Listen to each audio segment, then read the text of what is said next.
Cleopatra was, in every respect, a woman of profound refinement and cultivated intellect, possessing linguistic capabilities that evidenced a deep dedication to learning and a natural aptitude for scholarship. She was not merely a passive observer of culture, but an active and generous patron of the arts and letters, a commitment exemplified when she persuaded Mark Antony to gift the city of Alexandria the magnificent library of Pergamum, a collection boasting some 200,000 volumes intended to replenish the devastating losses suffered by the great library. Her intellectual reach extended even to Rome, where Cicero famously noted that she took a personal interest in procuring specific manuscript from Alexandria on his behalf, further proving that she possessed a temperament that was inherently artistic, a trait she likely inherited and upheld as a proud tradition of the Ptolemaic dynasty. Beyond literature, she was a dedicated benefactor of the sciences, fostering an environment where scholars could thrive. Photinus, a noted mathematician skilled in both arithmetic and geometry, actually published a treatise titled The Canon of Cleopatra in her honor, suggesting her direct involvement or sponsorship. Similarly, the renowned physician Dioscorides appears to have been a close confidant and attendant to the queen, producing medical texts at her court that would be studied for centuries to come. Her influence also touched upon astronomy through her association with Sosigenes, whom she likely introduced to Julius Caesar, thereby facilitating the collaboration that led to the significant reformation of the Roman calendar. While the historical evidence regarding her personal philosophy on the arts and sciences remains somewhat fragmented, enough proof exists to confirm that she upheld the high intellectual standards of her forefathers, and one can deduce that her sustained hold over the affections of a brilliant man of letters like Julius Caesar was maintained not just by charm, but by a shared and serious capacity for high-minded thought and quiet contemplation when the occasion demanded it. Despite her capacity for serious intellectualism, Cleopatra was equally defined by a vibrant vivacity and a light-hearted approach to daily life, preferring the sound of laughter to the shedding of tears until her final tragic days. She possessed a boundless readiness for mirth and jest, finding a special delight in humorous adventures and playful escapades that broke the boundaries of royal protocol. It is well documented that she and Antony would disguise themselves at night to wander the streets of Alexandria, mischievously knocking on doors in the darkness and fleeing before the confused inhabitants could answer, reveling in the simple thrill of the prank. Her sense of humor was also evident in her interactions with Antony during their leisure time. On one occasion, when Antony was fishing in the sea and failing to catch anything, she secretly ordered a diver to swim beneath the water and attach a pre-salted fish to his hook, resulting in uproarious laughter when he triumphantly pulled the cured catch to the surface. Ancient writers consistently suggest that her conversation was sparkling, witty, and gay, marked by an infectious frivolity that made her company not just impressive, but genuinely exhilarating and delightful. Beyond her intellect and wit, Cleopatra was a woman of extraordinary vitality and courage, possessing a high-spirited, plucky, and dashing nature that made her intensely attractive to the powerful men of her era. She was, to use a colloquialism, always game for an adventure, displaying a fearlessness that often bordered on audacity. Her brave determination was clearly demonstrated when she returned to Egypt to reclaim her throne after being driven into exile by her brother, a move that required immense fortitude. Furthermore, the famous stratagem by which she gained her first audience with Caesar, having herself smuggled into the palace wrapped in a rug or bedding sack carried on a man's back, stands as a convincing testament to her daring spirit and flair for the dramatic. This audacious courage captures the imagination even today, and it is telling that the Roman historian Florus, who is certainly no admirer of the Egyptian queen, felt compelled to describe her as being completely free from all womanly fear, acknowledging a bravery that commanded respect even from her enemies. Addressing the darker accusations of cruelty often leveled against her, one must view her actions through the lens of political necessity and the brutal standards of her time. It is true that she orchestrated the assassination of her sister Arsinoe and ordered the executions of others who plotted against her sovereignty, But it must be remembered that dynastic elimination was a habitual custom of the period. The fact that she utilized soldiers for these ends makes her no more morally culpable than figures like Queen Elizabeth I, who employed legal systems and executioners to remove rivals. The death of her brother, Ptolemy XV, can be attributed as much to the machinations of Caesar as to Cleopatra herself, and the execution of King Artavas of Armenia was a calculated political act rather than a crime of passion. The most macabre charge remaining, that she tested the efficacy of various poisons on condemned prisoners, should not be viewed as evidence of sadistic callousness, but rather as a desperate and practical search for a painless suicide method for herself, a priority that far outweighed the fate of criminals already destined for execution. When compared to the horrific record of wanton murder and torture perpetrated by her Ptolemaic predecessors, Cleopatra does not appear to possess an extraordinary degree of heartlessness. Indeed,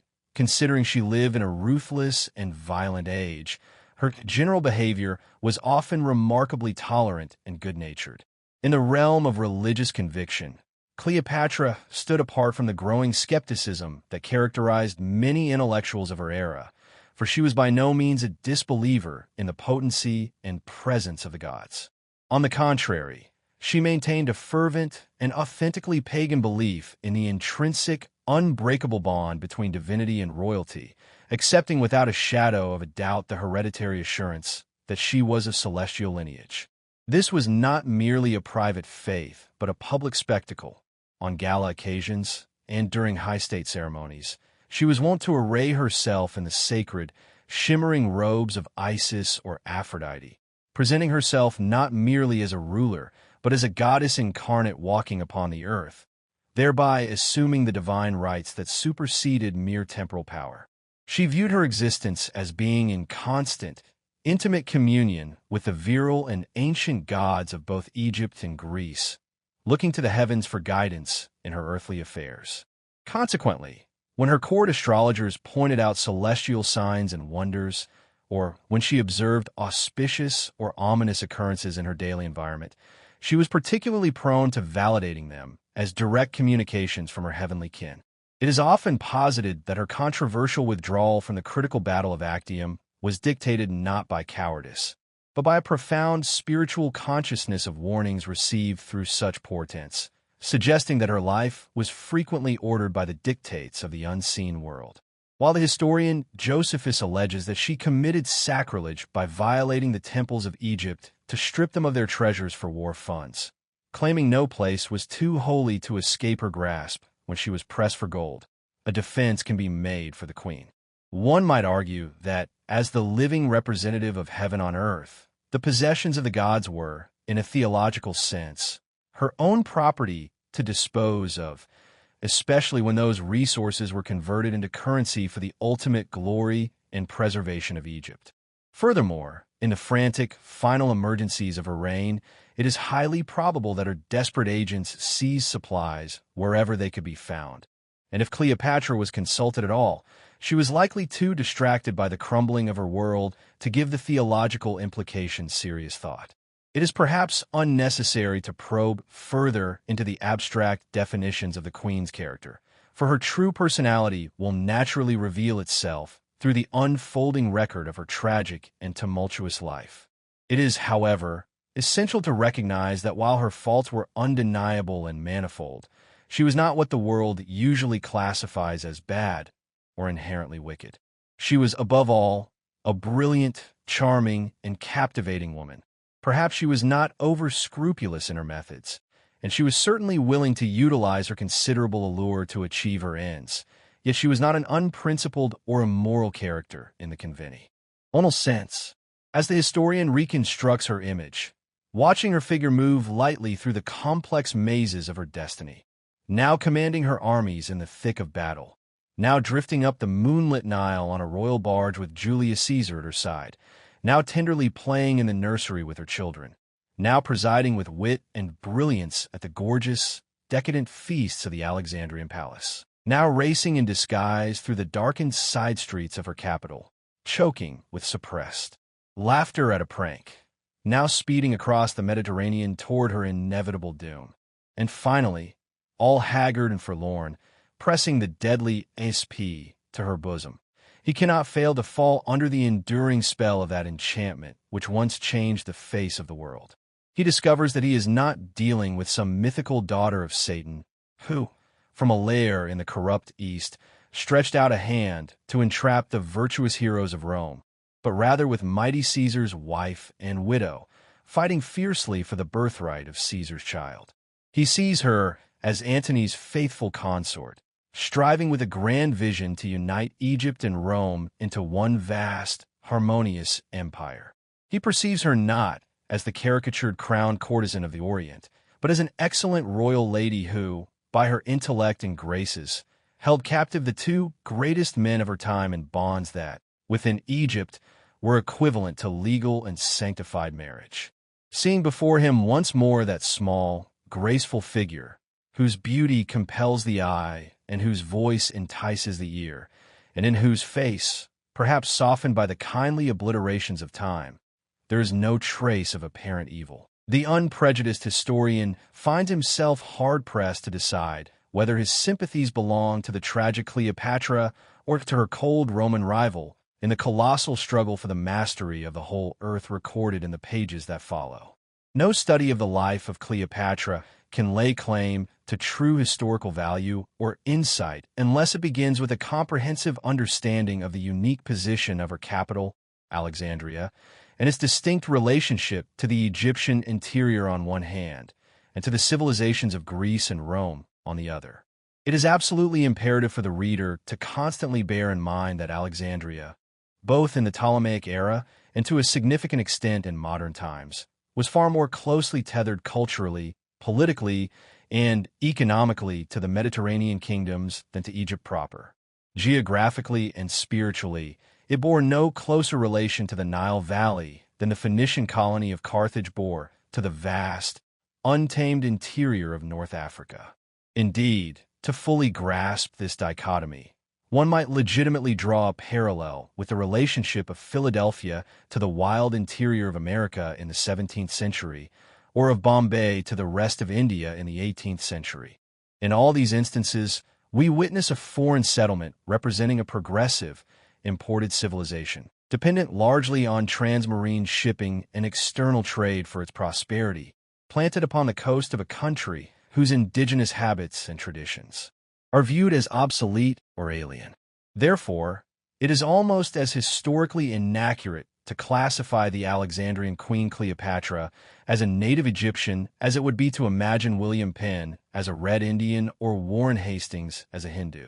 Cleopatra, residing in the marble splendor of Alexandria, was effectively cut off from the Egypt of the pharaohs. There is no concrete evidence that she ever laid eyes upon the Sphinx, and it appears that the single journey she made up the Nile, a voyage recorded in the history of her reign, was undertaken solely at the whimsical desire of Julius Caesar rather than from her own interest in her dominion. Bearing this crucial distinction in mind, it is not desirable to dwell at length upon the domestic affairs, manners, or customs of native Egypt in this volume.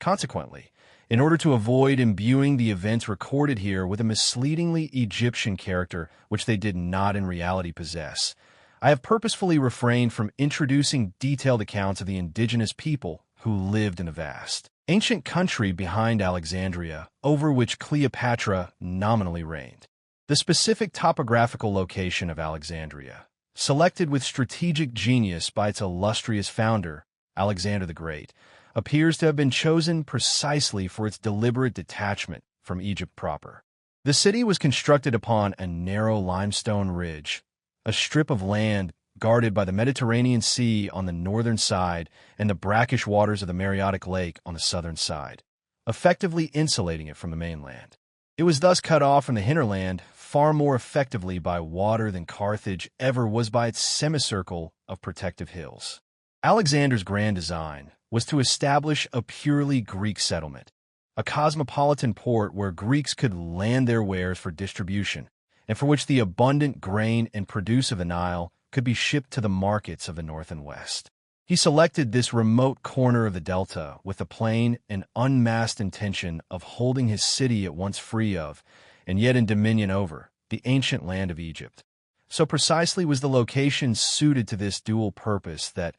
even to this day, Alexandria remains a city of the Egyptians in little more than name. Even in the present age, where an excellent system of express railways connects the port with Cairo and Upper Egypt, there remain many well-to-do inhabitants who have scarcely seen more than 10 miles of the true Egyptian landscape, and a vast majority who have never been within sight of the pyramids. The wealthy foreign communities settled there often know nothing whatsoever about the interior, and Cairo itself remains beyond their ken. The Greeks, Levantines, and Jews, who now, as in ancient days, constitute a very large and influential portion of the population, would view a forced journey into the Egypt loved by tourists and officials with gloomy foreboding. The middle-class Egyptians of the city are rarely tempted to venture into Egypt proper, and even those who have inherited agricultural land in the interior are often unwilling to visit their own property, preferring the Mediterranean air of the coast. To the typical Alexandrian, the Egypt of tradition is essentially a terra incognita, an unknown land of mystery and alien customs. The iconic imagery that defines the country to the outside world, the towering limestone cliffs of the desert, the wide, majestic flow of the Nile, the eternally rainless skies, the amazing brilliance of the stars hanging over the waste, the crumbling ruins of ancient temples, the great pyramids of Giza, the decorated rock-cut tombs, and the clustered mud-brick huts of the villages resting in the shade of dom palms and sycamores,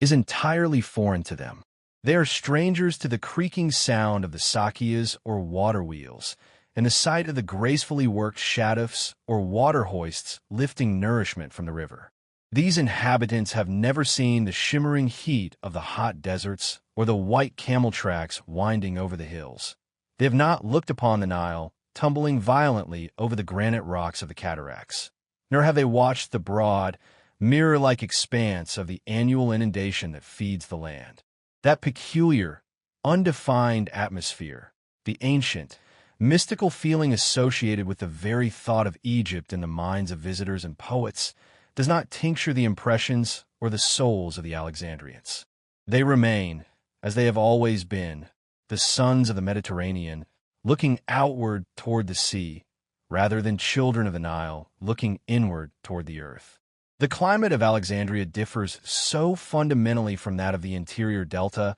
and bears so little resemblance to the atmospheric conditions of Upper Egypt that it might well belong to another continent entirely. In the southern ancient capital of Thebes, the winter season presents a stark duality of pleasantly warm, brilliantly sunlit days followed by nights of piercing cold. However, the summer there is a trial of endurance, characterized by an intense, scorching heat that often leads the suffering resident to believe they have been transported to the infernal regions. Closer to the modern capital, the temperature in and around Cairo is somewhat more moderate, yet the summer months remain merely tolerable rather than comfortable, often burdened by a stifling heaviness. In sharp contrast, Alexandria enjoys a summer climate that is remarkably cool and temperate, offering a respite from the oppressive inland heat. Indeed, one might argue that there is no climate in the entire world as perfect as that of Alexandria during the early summer months, where the days are consistently cloudless, swept by invigorating breezes, and bathed in brilliant light, while the nights remain cool and occasionally even crisp. Although the months of August and September can bring a cloying dampness that renders the air somewhat unpleasant, the city never experiences the furnace-like heat of the interior, and the general conditions of life remain almost precisely those of the agreeable coasts of southern Europe. During the winter months, the seacoast undergoes a dramatic transformation, often becoming cold, gray, and rainy, presenting a climate that is strikingly similar to the Italian peninsula at the same time of year. Residents find themselves obliged to put aside their light linens in favor of thick, heavy clothing and fall into the habit of anxiously studying the barometer before venturing out for their promenades. While the distant ruins of Thebes and even the Great Pyramids near Cairo continue to bask in more or less perpetual sunshine, the city of Alexandria is frequently lashed by intermittent, driving rainstorms, and a biting salt sea wind buffets pedestrians as it screams down the long, paved streets. In these months, the peculiar, dry, and timeless texture of the true Egyptian atmosphere is entirely absent from Alexandria. Instead, the air carries the distinct maritime tang of Marseilles, of Naples, or the Piraeus, firmly grounding the city in the Mediterranean world rather than the African interior. In the height of summer, the journey of the sweating official from the south toward the sea is undertaken with the desperate relief of one fleeing the tropics for the salvation of northern shores. He boards the northbound express on some stifling evening in June, feeling the amazing, radiant heat still emanating from the frowning cliffs of the desert and striking up into his eyes from the parched, baked earth surrounding the station. Throughout the night, he lies tossing and panting in his berth, the air thick and heavy despite the electric fans that tirelessly beat the hot atmosphere down upon him, until the slightly more tempered hours of midnight finally permit him to drift into a restless, fitful sleep. Morning finds him arriving at Cairo, where the moisture pours even more freely from his face due to the river's humidity, though the startling, aggressive intensity of the dry heat is somewhat abated. As he continues his travel through the delta towards the north, he is still mopping his brow as the morning sun bursts relentlessly into the carriage, promising another day of sweltering heat. But suddenly, when he is but a few miles from the coast, a profound change washes over the train. For the first time, perhaps in many weary weeks, he feels genuinely cool and finds himself wishing his clothes were not quite so thin. He happily packs away his heavy sun helmet, dons a light straw hat, and upon arriving at the station in Alexandria, is amused and delighted to find that he actually feels a chill in the air. No longer dreading to move abroad in the sun at high noon, he waves aside the importunate carriage drivers and walks briskly and energetically to his hotel. He does not retreat into a darkened room with windows tightly shut against the glare, but pulls his chair out onto the veranda to greedily drink in the fresh air. And at night he does not lie stark naked on his bed in the garden, cursing the imagined heat of the stars and praying for the mercy of sleep, but instead, like a white man in his own temperate land, he tucks himself comfortably under a blanket in a cool bedroom and awakes the next morning lively, invigorated, and thoroughly refreshed. Contrary to the general perception of Egypt as solely a winter destination, a European resident can live quite comfortably in Alexandria year-round and may even express a distinct preference for the summer season. It is not an infrequent occurrence for the families of English officials, including wives and children, to remain in the coastal city throughout the warmer months, staying not because they are compelled by necessity, but because they have freely chosen the seaside climate. Indeed, there are many individuals of northern blood who have settled there permanently and are happy to call it their home. This stands in stark contrast to the habits in Cairo, where foreign families rarely linger during the summer unless forced by unavoidable circumstances, while in the deep heat of Upper Egypt, one would struggle to find even a single white woman in the entire region between the months of May and October. For the colonial community, Egypt is traditionally regarded strictly as a winter residence, and the official consensus holds that the grueling perils and physical torments of the summer months are the heavy toll one must pay to fortune in exchange for the delightful pleasures of the winter season. Interestingly, this intolerance for the southern heat is not limited to Europeans. The middle and upper-class Egyptians themselves, who are generally recruited into official circle from Cairo, suffer terribly from the high temperatures when posted to the south,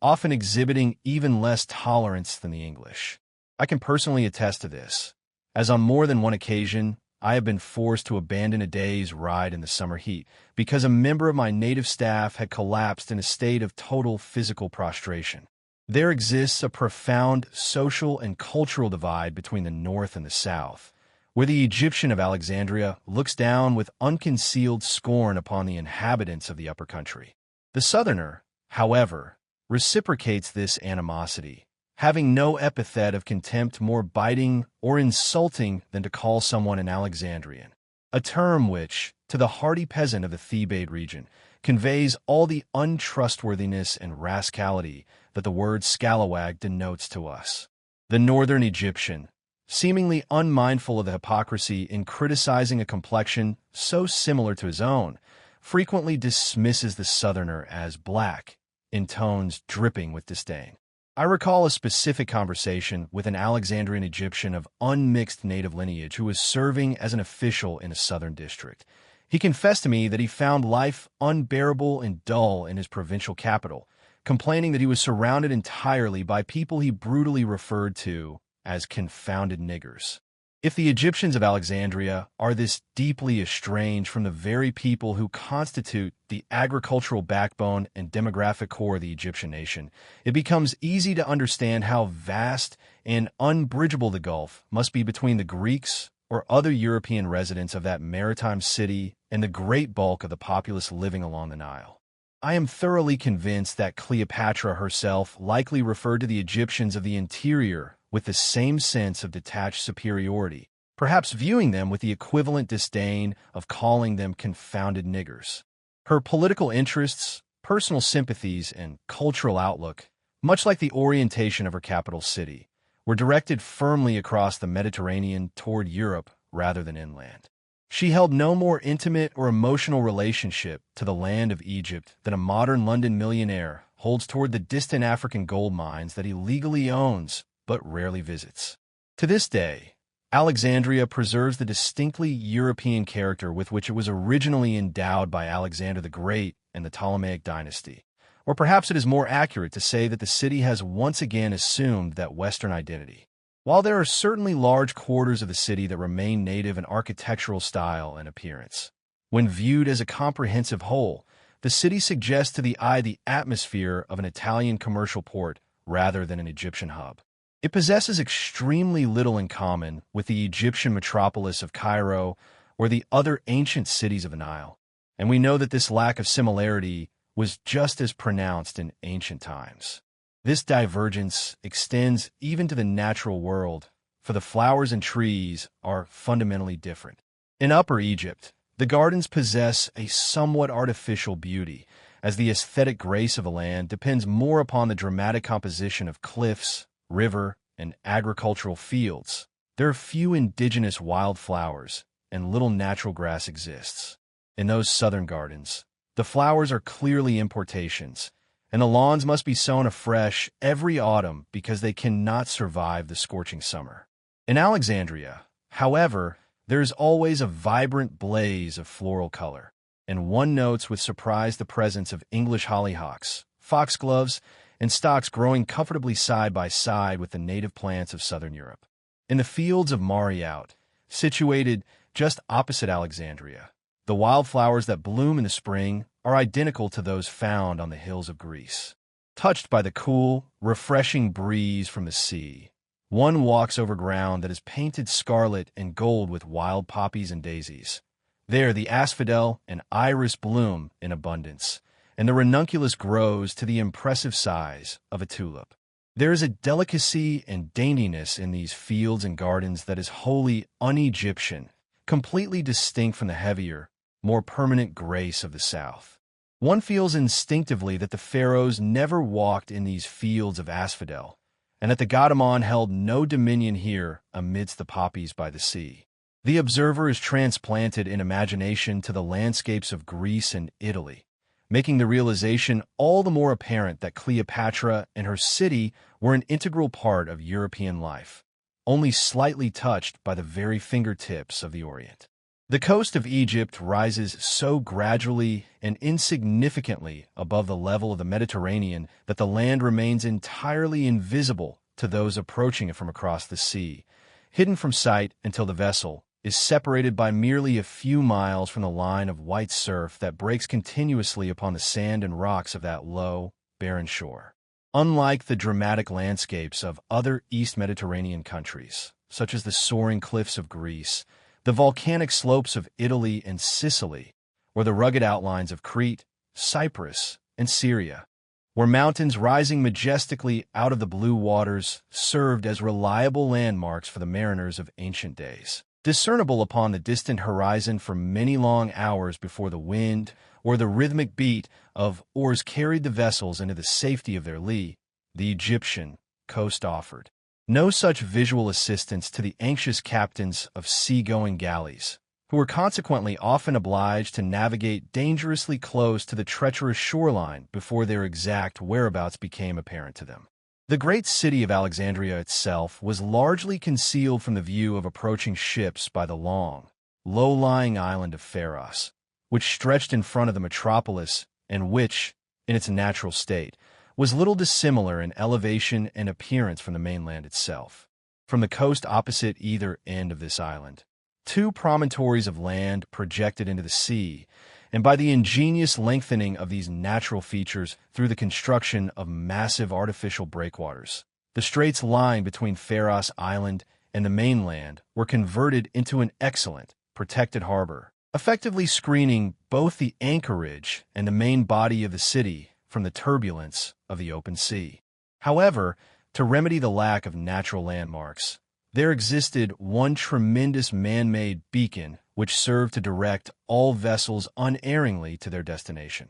the far-famed Pharos Lighthouse, a colossal structure standing proudly upon the eastern end of the island and completely overshadowing the main entrance to the port. Erected during the prosperous reign of Ptolemy Philadelphus by the celebrated architect Sostratus of Cnidus, more than 200 years before the days of Cleopatra, this architectural marvel ranked indistinguishably among the seven wonders of the world. Constructed of gleaming white marble that caught the sun, it rose to the staggering height of 400 ells, or approximately 590 feet. By day it stood like an immovable pillar of alabaster, gleaming brilliantly against the often leaden haze of the horizon, and from nightfall until the break of dawn, there shone from its lofty summit a powerful, unwavering beacon light which, according to ancient records, could be clearly distinguished across the waters for a distance of 300 stadia, or roughly 34 miles.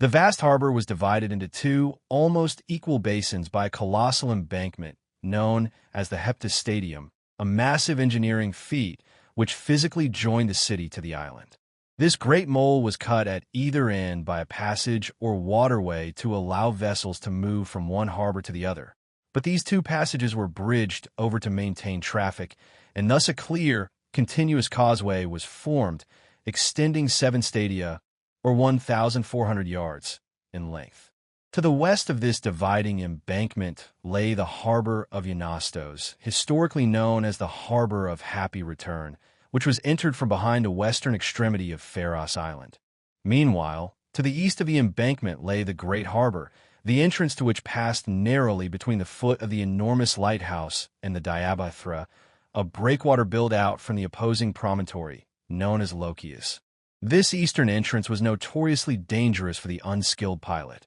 owing to the extreme narrowness of the fairway and the presence of jagged rocks, against which the rolling waves of the Mediterranean, driven by the prevalent and strong winds from the north, beat with almost continuous and unforgiving violence. A vessel entering the port of Alexandria from this eastern side was steered carefully towards the great lighthouse, navigating through waters where the waves leapt up and broke in showers of white foam around the structure's massive foundations. Skirting the dark, submerged rocks that lay at the base of this marble wonder, the vessel would slip through the perilous passage into the sudden calm of the harbor entrance, leaving the protective breakwater on the left hand. Here, on a windless day, the water was so incredibly clear and transparent that one might look down from the deck to the sand and rocks lying at the very bottom of the sea, the depths being easily penetrated by the strong, illuminating light of the Egyptian sun. Seaweed of unaccustomed and vibrant hues covered the sunken rocks over which the vessels silently floated,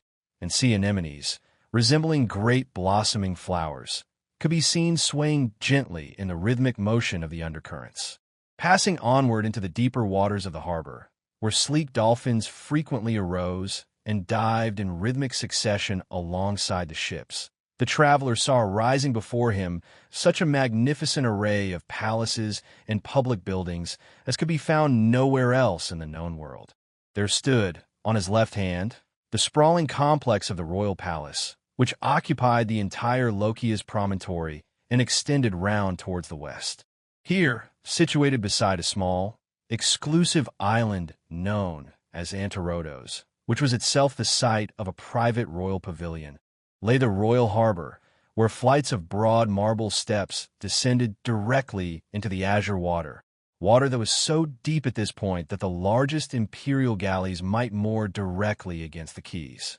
Along the edge of the mainland, overlooking the expanse of the great harbor, stood a series of magnificent edifices which must have deeply impressed all those who were approaching the city across the water with their grandeur and scale. Here stood the imposing museum, which was physically integrated as part of another palace complex and which formed a prestigious institute for the study of the sciences, presided over by a high priest appointed directly by the sovereign. The buildings of this intellectual hub seem to have consisted of a large common hall wherein the professors and scholars took their meals together, a series of covered arcades in which these men of learning walked and engaged in philosophical debate,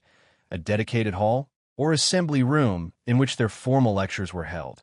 and, situated at the north end close to the cooling breeze of the sea, the famous library, which at this time contained a staggering collection of more than 500,000 scrolls. On the rising ground located between the museum and the Lokia's promontory stood the theater, positioned so that those who occupied the higher tiers of seats might look beyond the stage to the island of Anarodos, seeing the incoming galleys riding upon the blue waters in the long shadow cast by the Pharos. At the rear of the theater, situated on even higher ground to command a superior view, the Paneum, or Temple of Pan, had been erected. This structure is described by the geographer Strabo as an artificial mound of the shape of a fir cone, resembling a pile of rock, to the top of which there is an ascent by a spiral path, from whose summit may be seen the whole city lying all around and beneath it. To the west of this distinctive mound stood the gymnasium,